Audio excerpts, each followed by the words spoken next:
నమస్తే, welcome to మన Penamaluru news వార్తలోని ముఖ్యాంశాలు. ఐఎఫ్ఆర్ కార్యక్రమంలో పాల్గొన్న రాష్ట్రపతి Murmu, governor justice Abdul Nazeer, CM Chandrababu, deputy సీఎంలు. వ్యాధుల నిర్ధారణ, ఆరోగ్య సేవలు, క్లిష్ట సమస్యలకు ఏఐ టూల్స్ పరిష్కారాలు చూపిస్తాయన్న మంత్రి లోకేష్. యుద్ధ నౌకల పరేడ్ను తిలకించిన రాష్ట్రపతి ముర్ము. విశాఖ సాగర తీరంలోని అంతర్జాతీయ నౌకాదళ సమీక్ష ప్రారంభమైంది. ప్రధానంగా 6 వరుసల్లో 71 యుద్ధ నౌకలు పరేడ్ నిర్వహించాయి. ఈ కార్యక్రమానికి రాష్ట్రపతి ద్రౌపది ముర్ము విశేష అతిథిగా హాజరయ్యారు. రాష్ట్రం నుంచి AP governor justice Abdul Nazeer, CM Chandrababu, deputy CM Pawan కళ్యాణ్లు పాల్గొన్నారు. ఈ కార్యక్రమంలో రష్యా, ఆస్ట్రేలియా, యుఏఈ తదితర దేశాల నుంచి వచ్చినటువంటి మొత్తం 19 విదేశీ నౌకలు, భారత నేవీకి చెందిన మరో 45 నౌకలు, కోస్ట్ గార్డ్, మర్చెంట్ నేవీ, పరిశోధనా నౌకలు, ఒక 7 అంతర్జాతీయ యుద్ధ నౌకలు సమీక్షలో పాల్గొనడం గమనార్హం.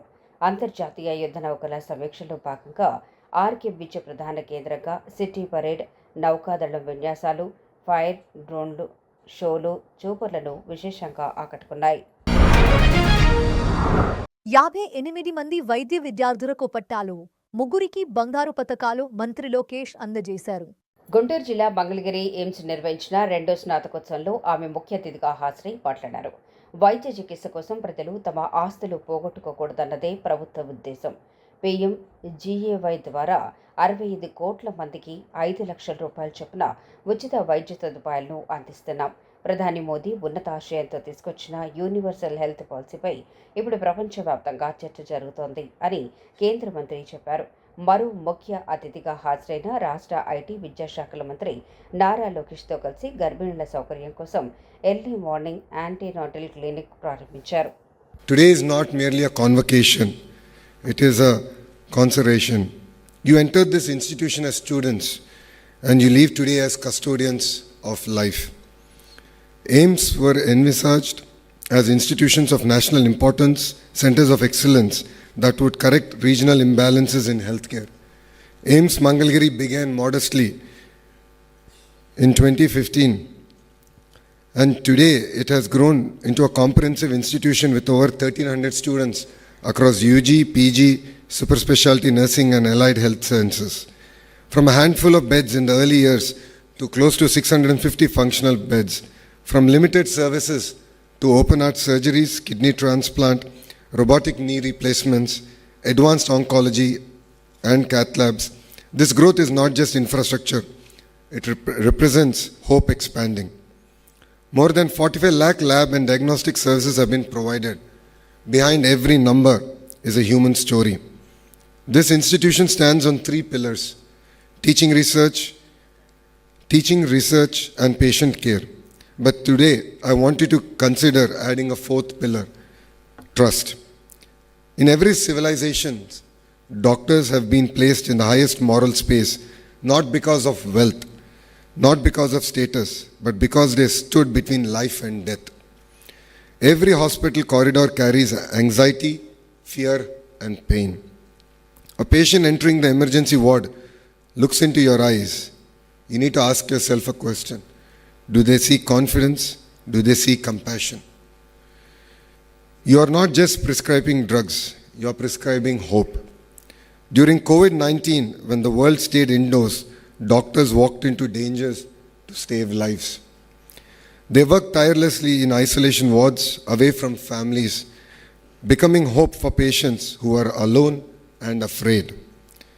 That is why society considers doctors next to God, not for power, but for their compassion, courage, and selfless sacrifices. You are the real heroes of this nation. Remember, technology will grow, hospitals will expand, and AI will assist, but healing power of a doctor's touch remains irreplaceable. Sometimes what cures is not just prescription, but reassurance. A mother may sell her jewelry for a child's treatment. A daily wage worker may skip meals to buy medicine. And you will be judged how you treat a patient who can't pay and how you explain to the illiterate. The degree you receive today is not a certificate of completion. It is a license to continuously learn. Medical knowledge is evolving rapidly. New protocols, changing drug resistance patterns, and technological disruptions are the order of the day. The moment a doctor stops learning, patients will suffer. Adopt two important habits of life: read regularly and reflect deeply. Humility is the hallmark of a great physician. So I urge you to visit our tribal areas, spend time in our primary healthcare centers, observe rural epidemiology, study lifestyle disorders in urban India, understand mental health challenges, and care for children with special needs. Medicine is a profession of practice. It is refined only by exposure. Yes, AI is here. AI is transforming healthcare. AI-assisted radiology, predictive analytics, robotic surgery, telemedicine, personalized medicine are all here to stay. AI can analyze multiple millions of data points, but it cannot hold a patient's hand. Technology must assist, not dominate. Use AI to reduce diagnostic errors, improve access in remote areas, enhance research, support public health surveillance, but never outsource empathy. Let us speak honestly. Healthcare institutions today face infrastructure pressures, manpower shortages, administrative constraints, and financial limitations. But despite these challenges, institutions like AIIMS Mangalgiri have expanded services remarkably in a short span. Modern medicine faces corporate pressures, litigation risks, consumerism in healthcare, and social media scrutiny. But protect your ethical spine. Never prescribe for profit and never compromise for convenience. Trust once lost cannot be regained.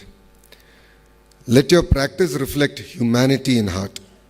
Behind every doctor, there is a parent who sacrificed, teacher who corrected, and a mentor who encouraged. This convocation is your victory as much as it is our students. I would like to add one thing to what was said today.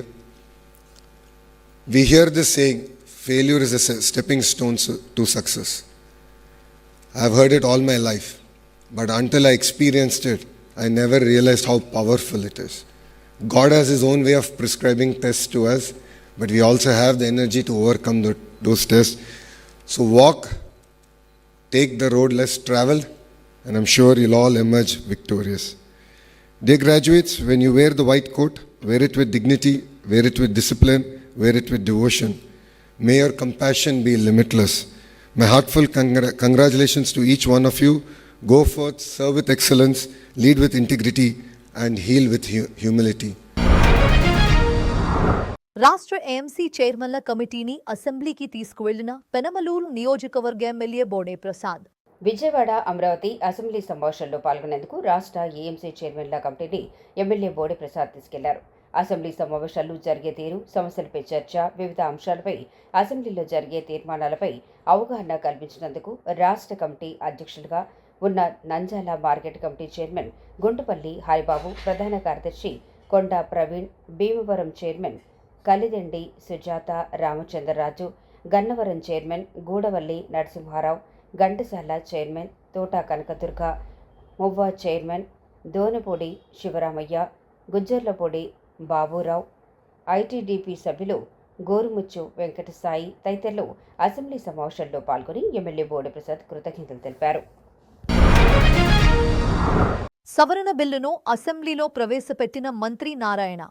నగరాలు, పట్టణాల్లో ఖాళీ భూముల పన్ను తగ్గిస్తూ పురపాలక చట్టంలో సవరణలు చేసే బిల్లును అసెంబ్లీలో ఆమోదించారు. సవరణ బిల్లును మంత్రి నారాయణ అసెంబ్లీలో ప్రవేశపెట్టారు. నారెడ్కో, క్రెడాయ్ వంటి సంస్థల నుంచి వచ్చిన ప్రతిపాదనల మేరకు భవన నిర్మాణ సమయంలో 50% మాత్రమే ఖాళీ స్థలం పన్ను చెల్లించేలా చట్ట సవరణ బిల్లు ప్రవేశపెట్టారు. ఈజ్ ఆఫ్ డూయింగ్ బిజినెస్ను ప్రోత్సహించేలా చట్టంలో సవరణలు చేశామన్నారు. దీని ప్రకారం భవన నిర్మాణానికి అనుమతి ఇచ్చినప్పటి నుంచి ఆక్యుపెన్సీ సర్టిఫికేట్ జారీ చేసే వరకు కేవలం 50% పన్ను చెల్లించేలా మార్పులు చేశామని వివరించారు. సుప్రీంకోర్టు 7/5/2025న కుట్టువ్యాధి బాధితుల విషయంలో ఎటువంటి వివక్షతకు తావు లేకుండా చేసేందుకు శాసనమును పరిశీలించి తగు నిర్ణయం తీసుకున్నామని చెప్పడం జరిగింది. అధ్యక్ష, ఇది ఒక మున్సిపల్ శాఖకే కాదు, అన్ని శాఖలకు కూడా యాక్చువల్గా సుప్రీంకోర్టు ఇన్స్ట్రక్షన్ ఇచ్చారు అధ్యక్ష. Municipal corporation act 1955 section 2 clause 26లో అంటువ్యాధులు అంటే లెప్రసీ, చికెన్ పాక్స్, ఇలా 14 అంటువ్యాధుల్ని యాక్చువల్గా దాంట్లో మెన్షన్ చేశారు అధ్యక్ష. వాటిల్ని ఒమిట్ చేస్తున్నారు అధ్యక్ష. మరొకటి, గవర్నమెంట్ అవసరాన్ని బట్టి ఎప్పుడైనా ఏదైనా అంటువ్యాధినిగా నోటిఫై చేస్తే దాన్ని కన్సిడర్ చేసేటట్టుగా. అదేవిధంగా కార్పొరేషన్ యాక్ట్ 1955లో సెక్షన్ 22 సబ్సెక్షన్ 1 క్లాస్ బిలో ఆర్ ఏ లెప్రసీ అనే యొక్క ఫ్రేజ్ని ఒమిట్ చేస్తున్నారు అధ్యక్ష.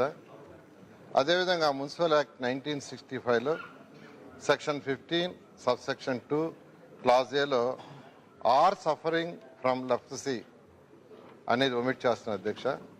అదేవిధంగా సెక్షన్ 16 సబ్సెక్షన్ 1 క్లాస్ 6లో ఆర్ ఈ సఫరింగ్ ఫ్రమ్ లెప్రసీ అనే ఫ్రేజ్ని ఒమిట్ చేస్తున్నారు అధ్యక్ష. అదేవిధంగా సెక్షన్ 287లో మున్సిపల్ మార్కెట్లలో లెప్రసీ కానీ లేక ఇంకేమైనా అంటువ్యాధులు ఉన్నవారు రాకూడదని, మరియు అక్కడ అమ్మకానికి పెట్టిన వస్తువులను తాకకూడదని యాక్చువల్గా చెప్పడం జరిగింది అధ్యక్ష. దాంట్లో లెప్రసీ అనే పదాన్ని తొలగిస్తూ ఒమిట్ చేస్తున్నాం అధ్యక్ష. అంతేకాకుండా గవర్నమెంట్ ఎప్పుడైనా ఏదైనా వ్యాధిని నోటిఫై చేస్తే దాని విషయంలో డెసిషన్ తీసుకునేటట్టుగా చేస్తూ ఈ విషయాన్ని సభ ముందు ఉంచడం జరిగింది అధ్యక్ష. ఈ ప్రతిపాదనకు సుముఖంగా ఉన్నవారు అవును అనండి, వ్యతిరేకంగా ఉన్నవారు కాదు అనండి. అవునన్నారు, అందరూ అవునన్నారు. కావున ప్రతిపాదన ఆమోదించడమైనది. బిల్లు సభ ఆమోదం పొందినది. పీపీపీ మోడల్లో 100 పడకల మల్టీ స్పెషాలిటీ ఆసుపత్రులు నిర్మిస్తామన్న మంత్రి సత్యకుమార్. ఆళ్లగడ్డ, వాయల్పాడు, కోవూరులలో 50 పడకల ఆసుపత్రులను 100 పడకలకు మార్చాలని అసెంబ్లీలో సభ్యులు కోరారు. దీనిపై మంత్రి సమాధానమిచ్చారు. ఆసుపత్రులు ఉన్నతీకరణపై కొత్త పాలసీ రూపొందిస్తున్నాం. 50 పడకల కన్నా తక్కువ ఉన్న ఆసుపత్రులను 61 నియోజకవర్గాల్లో గుర్తించాం. మొదటి దశలో ఆయా నియోజకవర్గాల్లో పీపీపీ మోడల్ కింద 100 పడకల మల్టీ స్పెషాలిటీ ఆసుపత్రులు నిర్మిస్తాం. కేంద్ర ప్రభుత్వం సహాయంతో ట్రామా సెంటర్లు ఏర్పాటు చేస్తామని మంత్రి సత్యకుమార్ తెలిపారు. I move for leave to introduce the Andhra Pradesh Allopathic Private Medical Care Establishments Registration and Regulation Amendment Bill 2026. మంత్రి గారి ప్రతిపాదన సభా సమక్షంలో ఉంది. ఇప్పుడు విషయం, ఆంధ్రప్రదేశ్ అలోపతి ప్రైవేట్ వైద్య సంరక్షణ సంస్థల రిజిస్ట్రీకరణ మరియు క్రమబద్ధీకరణ సవరణ బిల్లు 2026ను ప్రవేశపెట్టడం. ఈ ప్రతిపాదనకు సుముఖంగా ఉన్నవారు అవును అనండి, వ్యతిరేకంగా ఉన్నవారు కాదు అనండి. అవునన్నారు, అందరూ అవునన్నారు. ప్రతిపాదన ఆమోదించడమైనది. బిల్లు సభలో ప్రవేశపెట్టబడింది. ఆంధ్రప్రదేశ్ అలోపతి ప్రైవేటు వైద్య సంరక్షణ సంస్థల రిజిస్ట్రీకరణ మరియు క్రమబద్ధీకరణ సవరణ బిల్లు 26ను పరిగణలోకి తీసుకునేందుకు అనుమతి కోరుతారు.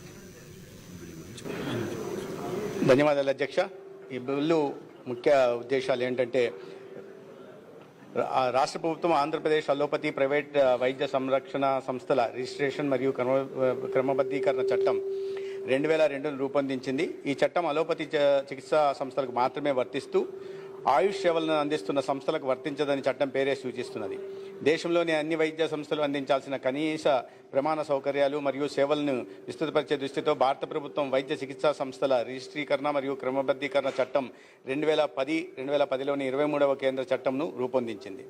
ఆంధ్రప్రదేశ్ రాష్ట్రంలో ప్రస్తుతం ఆయుష్ వైద్యుల కోసం ఒక చట్టం అమల్లో ఉంది. ఆంధ్ర ప్రాంత ఆయుర్వేద మరియు హోమియోపతి వైద్య ప్రాక్టీషనర్ల రిజిస్ట్రేషన్ చట్టం 1956. అయితే ఇది సంస్థాగతంగా అర్హులైన ఆయుష్ పట్టభద్రుల రిజిస్ట్రేషన్ మాత్రమే వర్తిస్తుంది. ఆయుష్ వైద్య చికిత్సా సంస్థలకు వర్తించదు.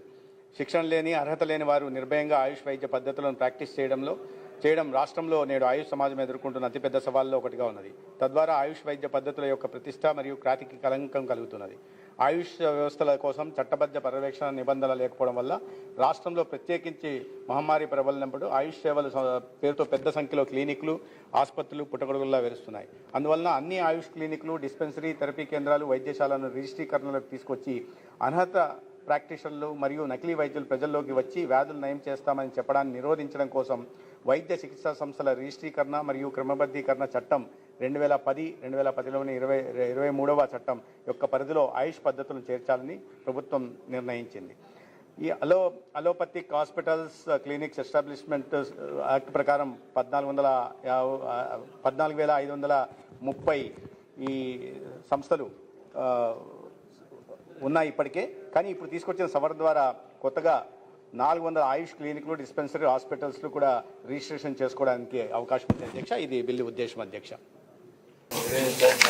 ఉమ్మడి తూర్పుగోదావరి, పశ్చిమ గోదావరి జిల్లాలకి ప్రధానమైనటువంటి సమస్య డ్రైనేజ్ సమస్య అధ్యక్ష.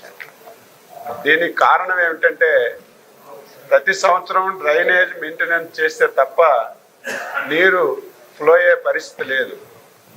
దురదృష్టం ఏమిటంటే లాస్ట్ 5 years ఆ 2 జిల్లాల్లో ఒక్క పైసా డ్రైనేజ్ సిస్టమ్ మీద ఖర్చు పెట్టకపోవడం వల్ల మొత్తం డ్రైనేజ్ అంతా పూడికిపోయి ఇటు వరి వ్యవసాయానికి, కొబ్బరి చెట్లకి తీవ్రమైనటువంటి నష్టం జరిగిన విషయం కూడా ఈ సందర్భంగా సభకు తెలియజేస్తున్నాను అధ్యక్ష. నేను, నిమ్మల రామానాయుడు గారు ఇద్దరం కలిసి దీన్ని శాశ్వతంగా పరిష్కారం చేయాలంటే ఏదో సంవత్సరానికి 2 కోట్లు 3 కోట్లు ఇస్తే దానివల్ల ఫలితం ఉండదు. ఈ 2 జిల్లాల్లో సమగ్రంగా డ్రైనేజ్ సిస్టమ్ మార్చాలంటే మనం ఒక ప్రాజెక్ట్ రూపంలో తీర్చుకోవాలని చెప్పి ఆలోచన చేసి 15 కోట్ల రూపాయలు అధ్యక్ష ఓన్లీ దాన్ని ఎస్టిమేషన్ వేయడానికి, సర్వే చేయడానికి రిలీజ్ చేశాం అధ్యక్ష. ఇప్పుడే గౌరవ సభ్యులు చెప్పినట్టుగా రైడార్ సర్వే జరుగుతుంది. వీలైనంత తొందరగా ఈ 2 జిల్లాల్లో డ్రైనేజ్ సర్వే అంతా చేసి గౌరవ ముఖ్యమంత్రి గారి దృష్టిలో పెట్టి ఏదైనా ఒక బ్యాంకు సహకారం తీసుకొని డ్రైనేజీలన్నీ ఒకే సందర్భంలో బాగు చేయడానికి ఒక ఆలోచన చేస్తున్నామని చెప్పి మీ ద్వారా ఆ 2 జిల్లాల్లో ఉన్నటువంటి గౌరవ సభ్యులకి, ప్రజలకి తెలియజేస్తున్నాం. రెండవది మల్కీపురం, మామిడి కుదురు మండలాల పరిధిలోని సుమారు 9 గ్రామాల్లో అధ్యక్ష, అది కేసనపల్లి, శంకరగుప్తం గ్రామాల చుట్టూ ఉన్న ప్రాంతాలు మరియు రాజోల్ నియోజకవర్గంలోని ఇతర ప్రాంతాల్లో పెద్ద ఎత్తున కొబ్బరి చెట్లన్నీ ఎండిపోయి మొత్తం పడిపోయాయి అధ్యక్ష. ఇది తెలిసిన వెంటనే వ్యవసాయ శాఖ మంత్రిగా, ఆ జిల్లా ఇన్ఛార్జ్ మంత్రిగా మొత్తం ఆ ప్రాంతం అంతా గౌరవ శాసనసభ్యులతో కలిసి మొత్తం పరిశీలించాం అధ్యక్ష. తరువాత గౌరవ ఉప ముఖ్యమంత్రి గారు కూడా ఆ ప్రాంతానికి వెళ్ళి ఆ ప్రాంతం అంతా కూడా పరిశీలన చేసి ఏదైతే సమస్య ఉందో ఆ సమస్యని తెలుసుకోవడం జరిగిందని చెప్పి ఈ సందర్భంగా తెలియజేస్తున్నాను అధ్యక్ష. అదేవిధంగా గౌరవ సభ్యులు నష్టపరిహారం అడిగారు. ఒక్కొక్క కొబ్బరి చెట్టుకి 1000 రూపాయల చొప్పున నష్టపరిహారం ఇవ్వాలని చెప్పి ఒక ఎస్టిమేషన్ కూడా చేశాం. దాదాపుగా దీనికి 10 కోట్ల రూపాయలు అవసరం అవుతుంది. ఫైనాన్స్కి పంపించాం. దాన్ని కూడా ఇవ్వడానికి మేము ప్రయత్నం చేస్తున్నాం అధ్యక్ష.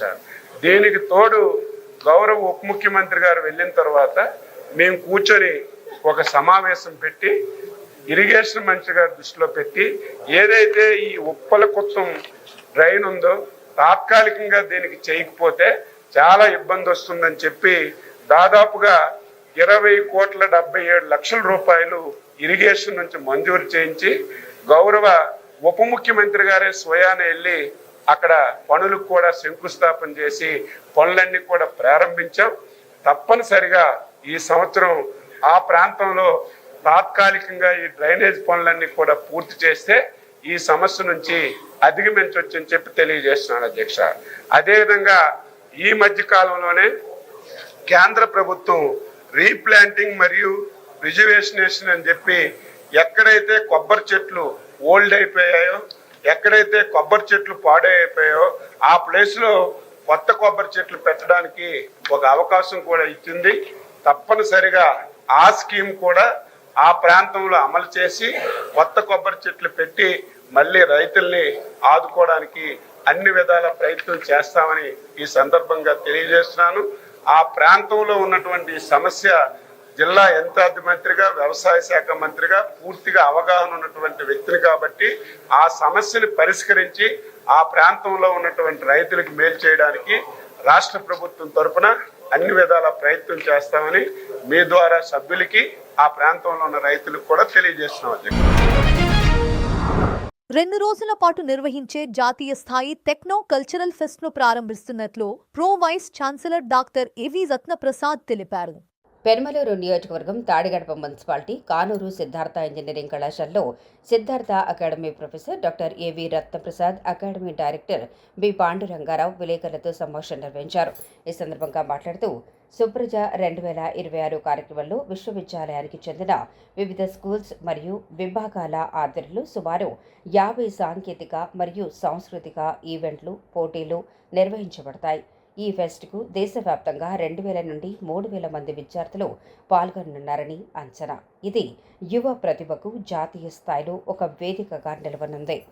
Siddhartha University, that is Siddhartha Academy of Higher Education, is organizing a 2-day Techno-Cultural Fest by name Supragna 2026. Every year, we have been organizing this 2-day fest by inviting students across the institutions, across the country, to bring out the techno-cultural talent on this 2-day platform. Nowadays, as you know, students are acquiring degrees, but they find this kind of platforms very rarely where they can exhibit their internal talent, because nowadays the 21st century skills, that is communication, collaboration and teamwork, is very much essential to develop services and products which are useful for the society and the country. So దాదాపుగా మేము 50 events, technical కానీ cultural కానీ 50 ఈవెంట్స్లో మేము ఈ programme 2 రోజులు మేము organise చేస్తున్నాం. సో వివిధ కళాశాలలో, యూనివర్సిటీస్ నుంచి ఈ 2 రోజులు సుమారుగా 3000 పైచీలకు స్టూడెంట్స్ పార్టిసిపేట్ చేయడం జరుగుతూ ఉంది ఎవ్రీ ఇయర్.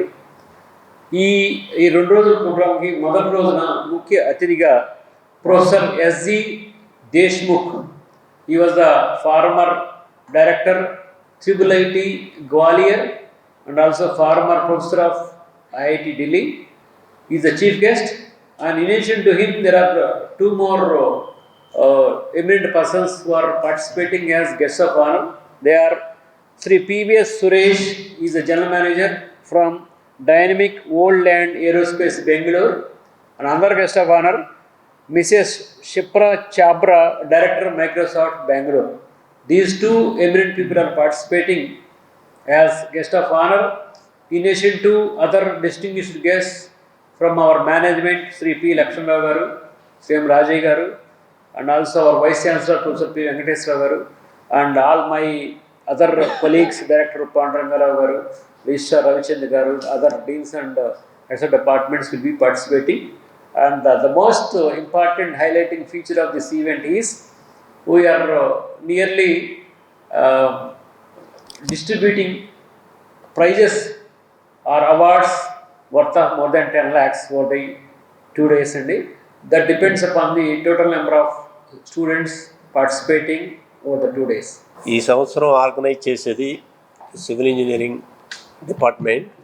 మన students in and around Vijayawada ఎవరైతే పార్టిసిపేట్ చేస్తారో అందరిలోని ప్రతిభ బయటికి తీయటానికి ఒక స్కిల్లో కానీ అలాగే ప్రాక్టికల్గా కానీ వాళ్ళ ప్రతిభ బయటికి తీసి వాళ్ళ టాలెంట్ వాళ్ళు చూపించడానికి ఇది ఒక చక్కటి ప్లాట్ఫామ్. అంటే మన స్టూడెంట్స్కి ప్రాక్టికల్ ఎక్స్పోజర్ అనేది చాలా అవసరం. అంటే ప్రాక్టికల్ స్కిల్స్ ఉండాలి, practical with academic skills coupled with moral values. Then only they become good citizens and useful engineers in our motherland, India. The student ఎప్పుడు కూడా ఆ స్కిల్ అనేది చాలా అవసరం. ఏంటంటే ప్రాక్టికల్లో ఏంటంటే అప్లికేషన్ ఇంప్లిమెంటేషన్ అనేది మోస్ట్ ఇంపార్టెంట్. ఇక్కడ స్టూడెంట్ ప్రతిభ అంటే స్కిల్స్ కానీ, ప్రాక్టికల్స్ కానీ, డ్యాన్స్ కానీ, ఒక సైంటిస్ట్ యొక్క ఊహ కానీ, అన్నిటికీ ఇది ఒక చక్కటి ప్లాట్ఫామ్ అవుతుందని, అలాగే with support of staff. For this we constituted 27 committees to coordinate, to monitor for a smooth functioning of the event. Thank you very much. వార్తలు ముగించే ముందు ముఖ్యాంశాలు మరోసారి. ఐఎఫ్ఆర్ కార్యక్రమంలో పాల్గొన్న రాష్ట్రపతి Murmu, governor justice Abdul Nazeer, CM Chandrababu, deputy సీఎంలు. వ్యాధుల నిర్ధారణ, ఆరోగ్య సేవలు, క్లిష్ట సమస్యలకు ఏఐ టూల్స్ పరిష్కారాలు చూపిస్తాయన్న మంత్రి లోకేష్. వార్తలు ఇంతటితో సమాప్తం. తిరిగి మరల తర్వాత ముఖ్యాంశాల్లో కలుద్దాం. అంతవరకు చూస్తూనే ఉండండి మన పెనుమలూరు న్యూస్.